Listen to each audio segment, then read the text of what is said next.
how to upload a full size photo on Instagram. So to do that, all you have to do now, after you open your Instagram app like this, now tap on this plus button to upload your picture. So now it will allow you to come to your profile. As you can see now here is now all my gallery. Now I can be able to see all my pictures on my gallery. So as you can see now all you have to do now, go ahead and choose the photo you want to add. So for me, I'll just go with this one. After as you can see, here is the picture. So if you select the picture, as you can see now, by default Instagram will just resize your picture. As you can see now, it will crop it to, as you can see now, like profile, like this one.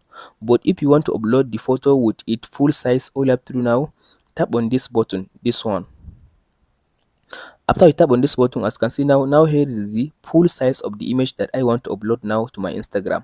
So all you have to do now, if you upload the picture, don't upload the picture with the size that Instagram gives you.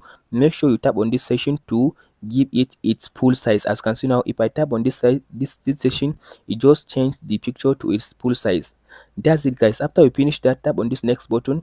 Now you can go ahead and upload your picture with its full size. As you can see now, here is the full size of the image. Hope this video helps you out. Don't forget to like and subscribe.